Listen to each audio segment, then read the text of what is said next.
I'm Garland Thompson, Media and Program Manager for the Salinas Public Library. These interviews are presented as part of Salinas Stories. The interviews are as recorded and do not necessarily represent the views of the City of Salinas or the Salinas Public Library. For further information, see the City of Salinas Disclosure and Use Policy.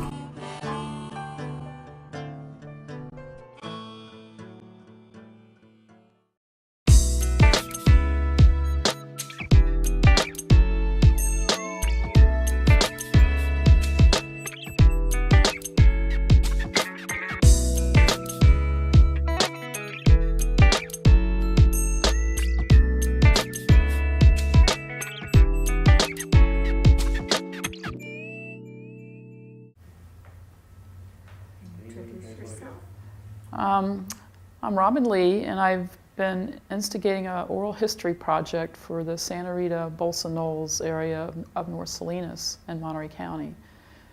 And I'm going to talk a little bit today about why I've decided to do an oral history project.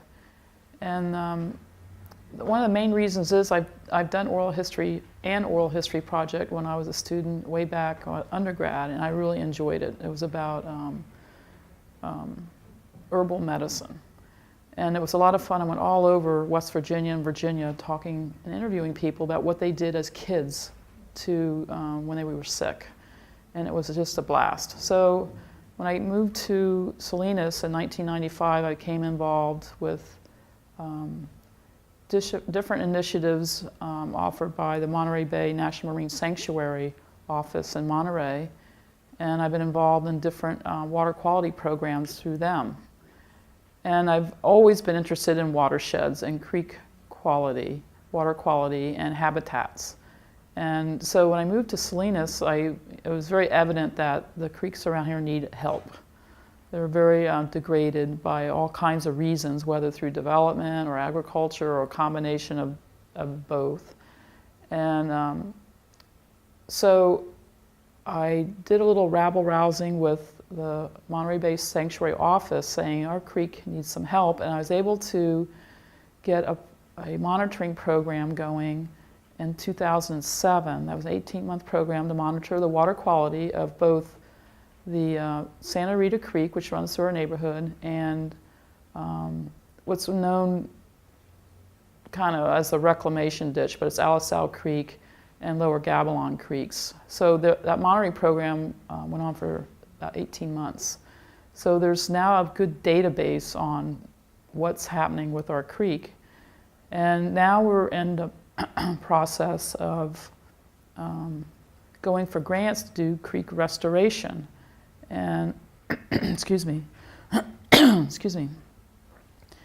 And these, we have recently learned that we've been working with the Central Coast Wetlands Group, which is a combination of San Jose State and the Monterey Moss Landing Marine Labs graduate program. And they have been managing grant applications. And we recently got a grant for planning on doing restoration work for the planning phase of it, which is a really marvelous opportunity.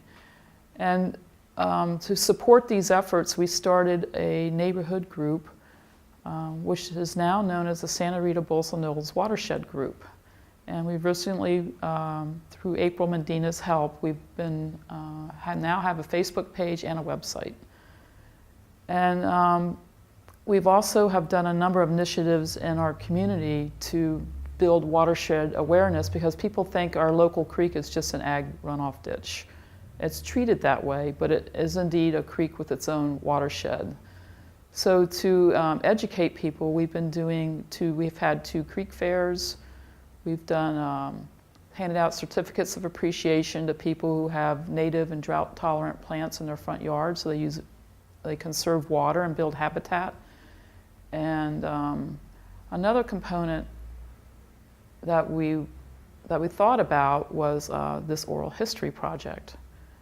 And the Oral History Project was intended to support all the other projects that are going on, and to give a baseline of what the creek was like before it got tore up by different ag interests. And when Santa Rita community grew and the ditch was altered. So this will help in our grant applications as well, because there will be a history of what was there before it was degraded. So that's the main reason for doing this. And it's also just part of the whole package of outreach and education. And the hope is to take this DVD with the information given by the people being interviewed and have it go into the schools.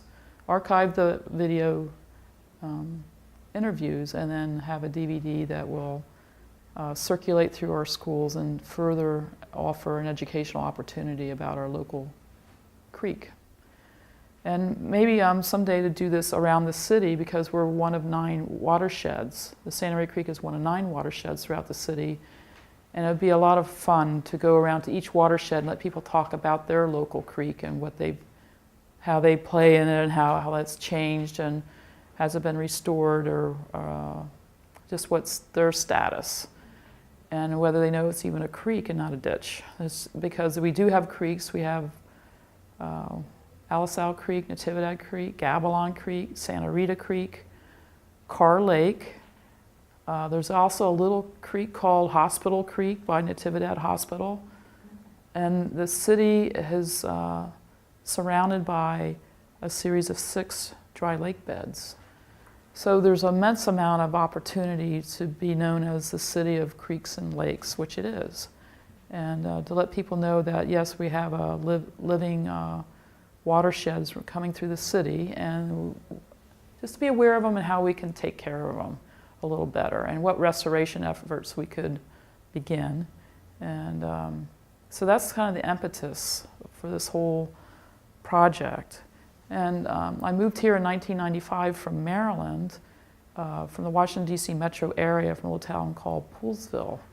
And there I operated the wastewater treatment plant for our town. And that's when I start learning about what's called the National Pollution Discharge Elimination System permit. Every industry has a permit to discharge to the local creeks and waterways. And so this permit stipulates what water quality needs to be going into the creek in the discharge. So I've learned about that through my job, and then when I moved out here, I continued with operating at treatment plants, and also learned about the regional water quality control boards in California and how all this is regulated. And then they, almost 10 years ago now, they have started an NPDES permit for stormwater runoff.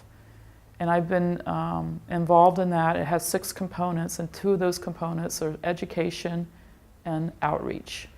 And I've been involved in those, and those aspects of the permit for the city, and kind of rolling this into that process as well. The city's required to do the outreach, and part of this will help them meet that requirement, because it's a funding issue. So this will help them meet that requirement as well. So it's multifaceted. It's going from involving the Monterey Bay National Marine Sanctuary, the Regional Water Quality Control Boards, the City of Salinas, Moss Landing Marine Labs, Central Coast Wetland Groups. There's all kinds of groups involved in Salinas, and then one of the bigger ones is Return of the Natives, who's been single-handedly done an immense amount of restoration work on Natividad Creek, and have reestablished, not reestablished, but established Natividad Creek Park, which was just treated as an ag dish and a dumping site. And they restored it into a wonderful, beautiful habitat that now supports over 75 species of birds. From none to that is phenomenal. So they were an outstanding group. So there's a number of interests in Salinas, and our group in Santa Rita, Bolsonols, works with all these groups and all our endeavors. And we also have a storm drain stenciling campaign, and we have stencils for each of the 9 watersheds that say flows to the creek of that watershed. So for instance, if we're in Alisal, it'll say flow to Alisal Creek, keep it clean. If we're in Sanborn area, Sanborn Creek, where Cesar Chavez Park is, it would say, flows to Sanborn Creek, keep it clean, and it's both English and Spanish. So all 9 of the watersheds have their storm drain stencil. So the idea is to get people that live on their street to want to stencil the storm drains in their locality, so they know why it's being stenciled and that where it flows to, and then take ownership and maybe build up some knowledge and outreach for improving the creeks that flow through Salinas. So there's a lot going on, and we're also looking into perhaps building a rain garden at Gavilan View Intermediate through an Ocean Guardian grant. A teacher there and I are going to get together and see about applying for the grant and doing that.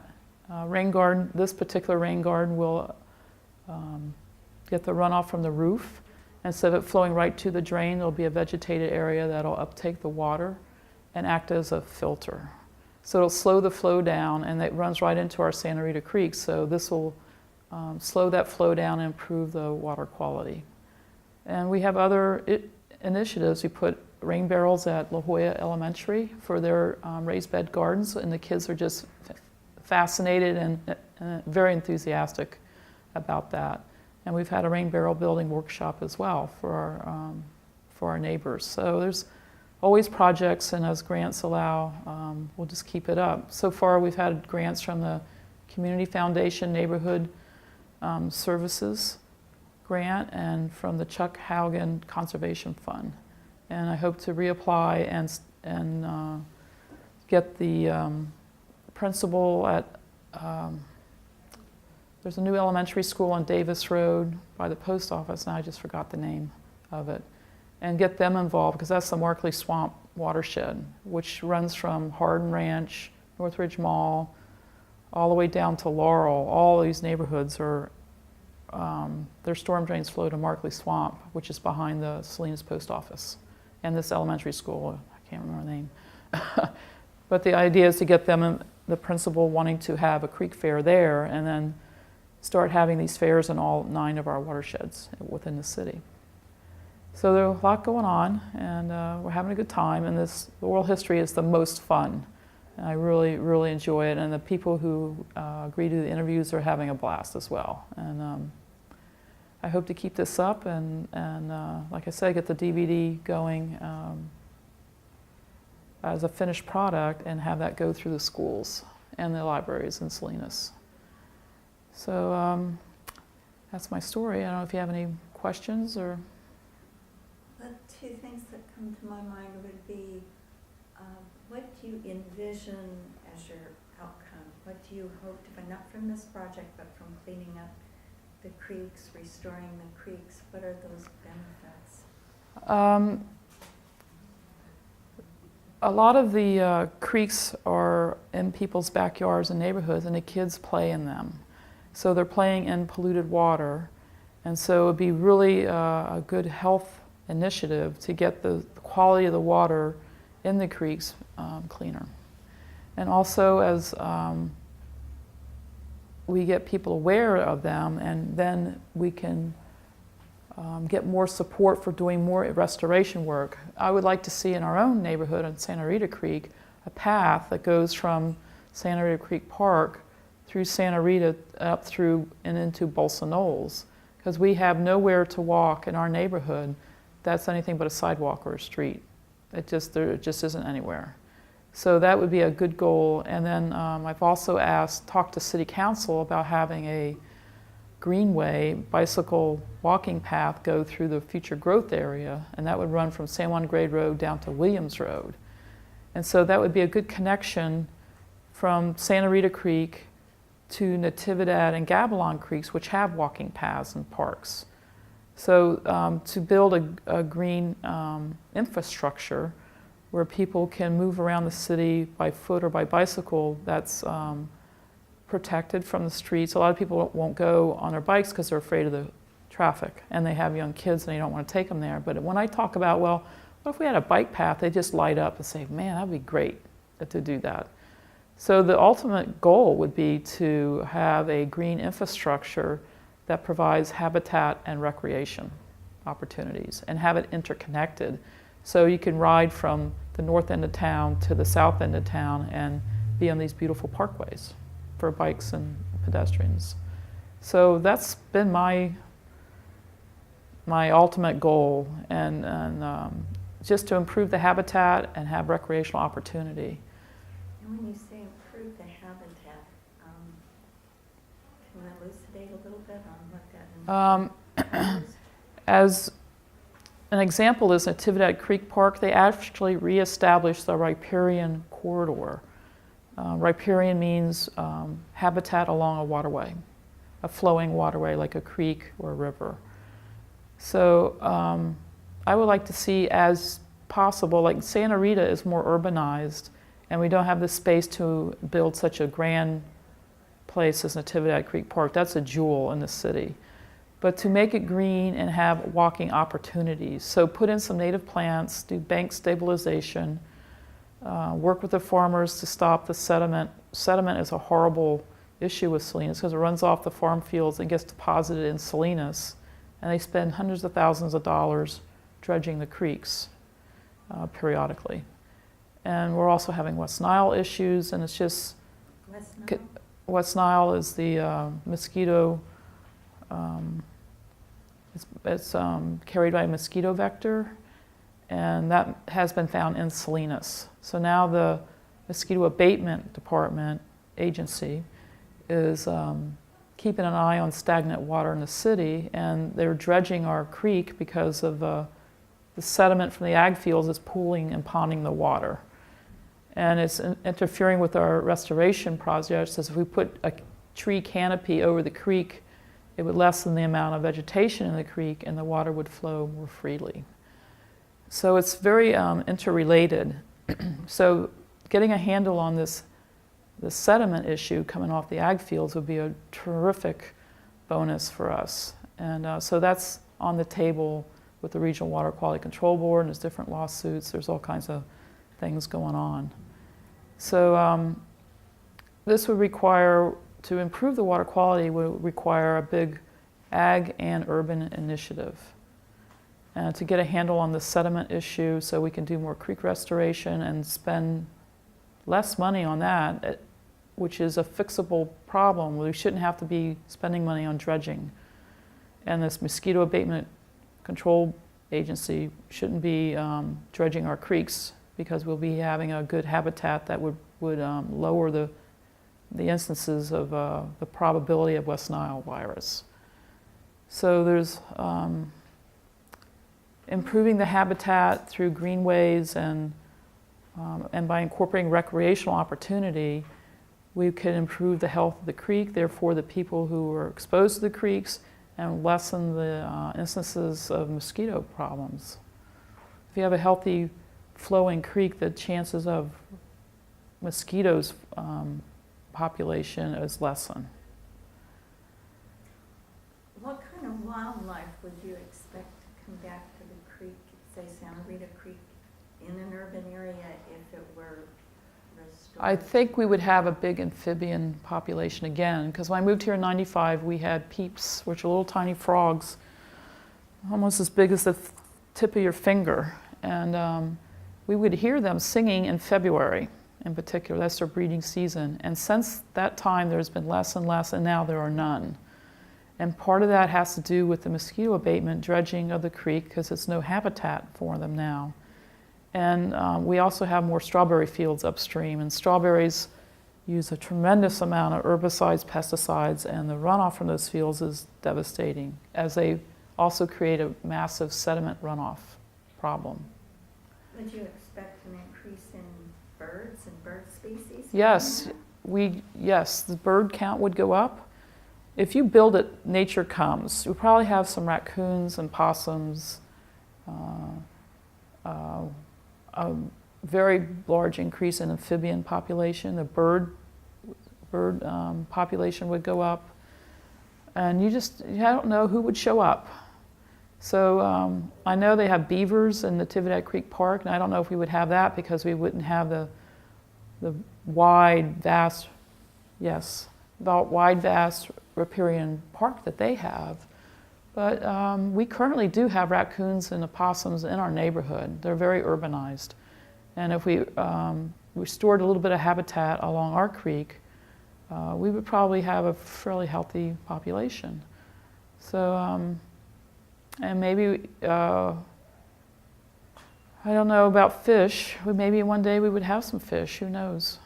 But, so there's a great opportunity for that. And with this planning grant we have for restoration work, it's going to be a great opportunity to work with the farmers, get the sediment issues under control, and start doing some canopy work with trees to shade the creek, which lowers the temperature of the water and provides more avenues of habitat.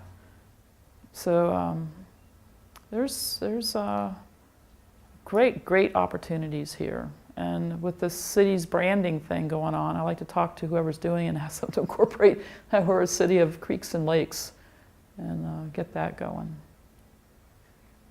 Now, did you want to talk about what each individual can do in their personal life on a small scale that would help all this?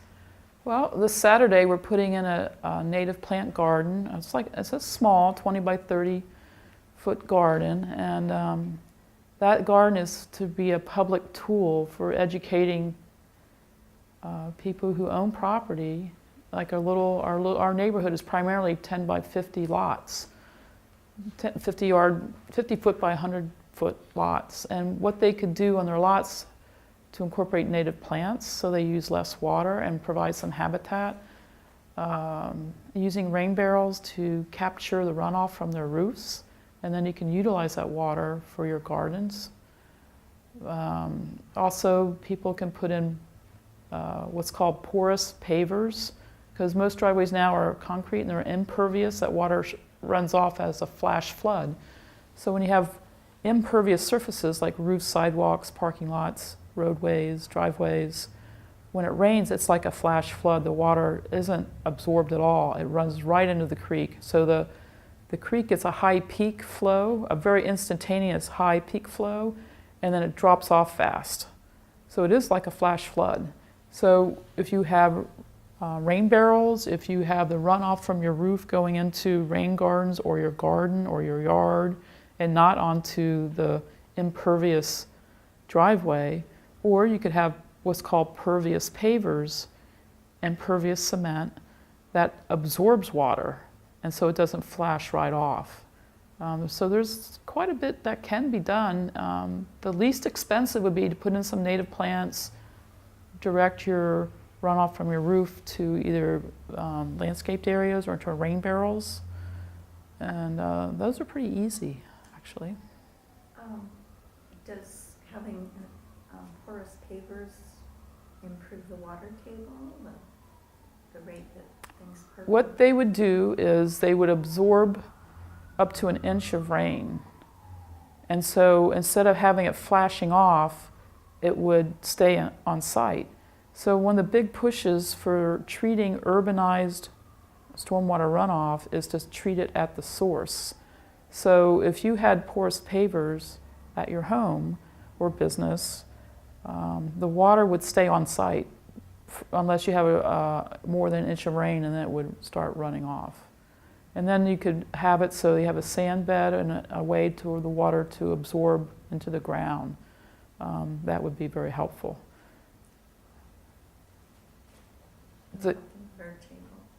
Our water tables here are quite high because we have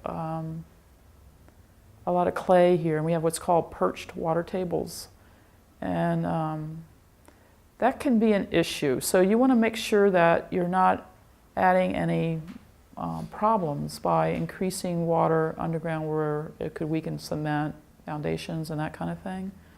So you want to engineer it so that it's, if you have porous pavers and you have a sand bed underneath, that it slopes away from your homes and will go out into the street when saturated. So you want to, in areas that there is absorption, you would do that by building up a good soil, healthy soil that's deep. So the top 6 inches of a healthy soil actually break down a lot of pollutants. Mm-hmm. So it acts as what's called a biofilter. So when people start managing their water, the runoff from their property, not only are they saving their water bills, but they can increase habitat. And you can do so much. You can put in your own rain gardens. The runoff from your gutters can go into a rain garden, which are native plants that will uptake and live in a wetland, because the rain garden will fill and be wet, so the plants thrive in a wet area. And then you want that wetland to be empty in 72 hours because of mosquito problems. So you want a slow sinking in. And to do that, you would have a really healthy, thick layer of soil in there that acts as a sponge and would just take all that up, and the plants would uptake it through the roots. So there's just an immense, and people are also using gray water from their washing machines and their sinks. They're also using that now. It's legal in California to irrigate your yards with. So there's ample opportunity to reuse rainwater and gray water, and making rain gardens, using the gray water to water your fruit trees and your shrubs. And so basically people can do just a few simple things. And the biggest thing is to redirect the runoff from the roots to a pervious place, whether it's their garden or yard or porous pavers or anything like rain garden, rain barrels, or something like that. That's a big, big help, actually. And using native drought-tolerant plants, and they lower their water bill by a lot, because 80 to 90% of our potable water is used in irrigation. And lawns are a big source of high water needs. So if we went from lawns to gardens, we would lower our water bills significantly and help our habitat. I don't know, do you have anything you want to interject?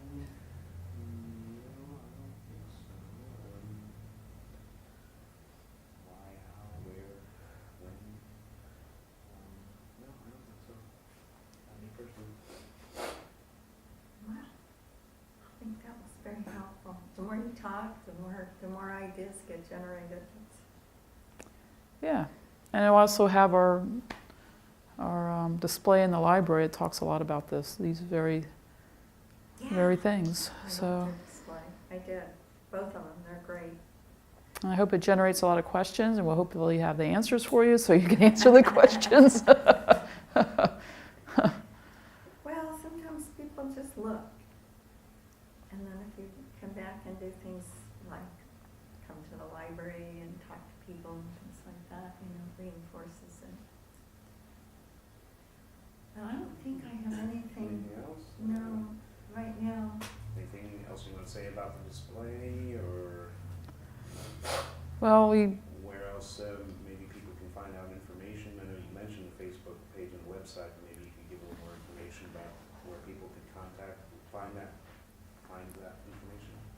Yeah, to learn more about your watersheds and your local creeks and the habitats, you can go to the Return of the Natives website at it's RON. I don't know the website offhand. They're related with the Watershed Institute at CSU Monterey Bay. And so if you Google Return of the Natives, you'll come up with their website. I don't know it offhand. And they also have a Facebook page, and they're a wealth of information.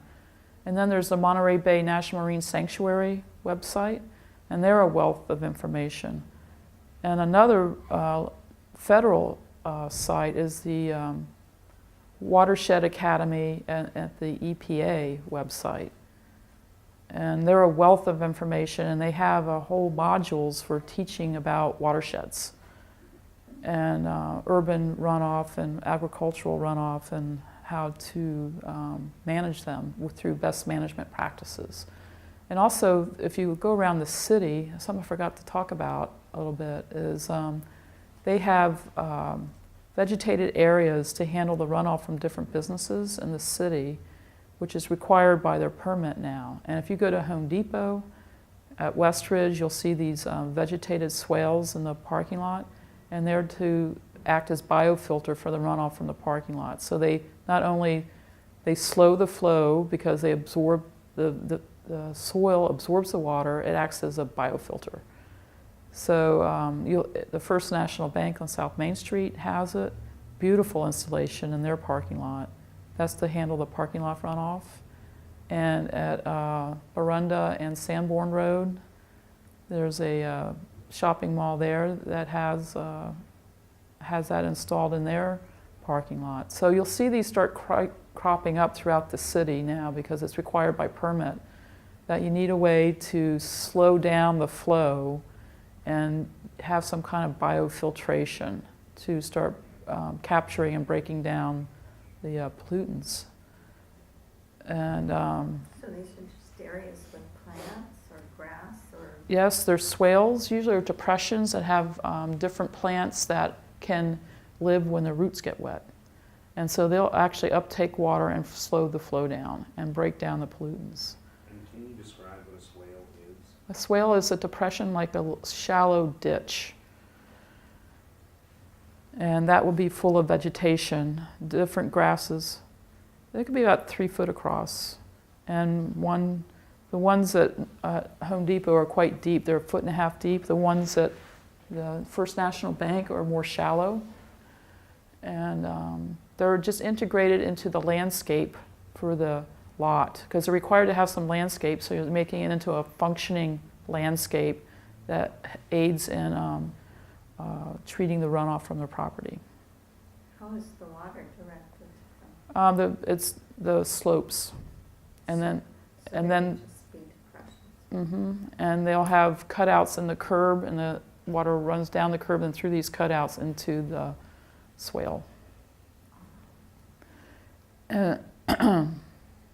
So this office, it's called OWOW, Office of Water, and I don't remember what the acronym stands for, but it's at the EPA office called OWOW. So you can search EPA, you'll come up to that, and it'll have the Watershed Academy in there. And they also have free webinars about various aspects of the stormwater permits, the discharges from industry, and they're free. And you can go to that website and get on their listserv, and you get notified. And they're really, really good. That's how I keep up on what's the latest in stormwater issues, is by being home. I just listen on my computer, and you can type in questions, interact with presenters. They're very good and free. Now, would you like to say something? Actually, I have one other last thing. Is this a project, what you're doing with the watershed and the restoration and all, is this a project that could be replicated in other communities that have similar watershed issues? That's the goal, is to set it up so it can be. The pieces of what we're doing are the storm drain stenciling, the certificates of appreciation of people who are doing green things with their yards. They've gone from lawns to gardens, and we give them certificates of appreciation because they've already done it, and that's a big hit. People are so happy to be recognized for what they've done because they're different than their neighbors. Their neighbors have lawns and they don't. So to be recognized for doing a good thing goes over very well. And the Creek Fair and the oral history. So that's the pieces of our program that we think can be readily replicated at the 9 different watersheds in our city and in other cities as well. It's very doable, and it's not expensive. These are very, very inexpensive programs, and this has all been done for us for 2 years now. We've gone through maybe $3,500 only. And then once you have the stencils, that's a one-time expense. So then all you need is the paint and the rollers. And and we have the stencils, so that's an expense that doesn't have to be replicated by other groups. So now the goal is, our next goal is to have a creek fair in the Markley Swamp watershed, and then get that established, and then just keep moving around the city. as we go, and as funds are available and energy is available, and for people to volunteer, and because this is all volunteer, no one's getting paid for this. So yeah, absolutely can be replicated. I believe you received recognition for your work. Could you tell me about that? Our group received the President's Award for volunteerism for improving our neighborhood. And so we were given the award by this mayor of Salinas, and also by the County Board of Supervisors gave us a certificate that in recognition of receiving this award. And that was really that was also a lot of fun. So we have been recognized for this, and we're in the paper for it, so that was good. And yeah, so hopefully more groups will also be up for receiving this award. It was really nice to get that. I was impressed. Yeah. Goodness, you have done a lot of work on this, it sounds like. Yes, we have. And sometimes you just have to sit back and take a break and then recharge and get going. Applying for grants is... Mm-hmm. And we're in the grant cycle again, so we need to get on that. Are there a lot of people in your group helping with this, or is this You know, it primarily comes you and that's goes. doing It comes and goes. We've had probably about 4 or 5 people that really care and are doing work to get this going. And then it changes. We have people that need to do other things, and other people have come in. So it just depends on the project and who gets excited, and so it varies quite a bit. And we've had 10, 12 people at our rain barrel workshop. We've had 100 people at our creek fair, and we get groups of 4 to 5 kids to do stenciling. So it just depends on what's going on and who's interested. So yeah, Fantastic. yeah, yep.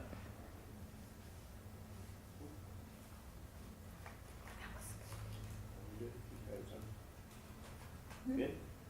Yeah. Are we done? I said, I'm good if you guys are. I'm done. Yeah.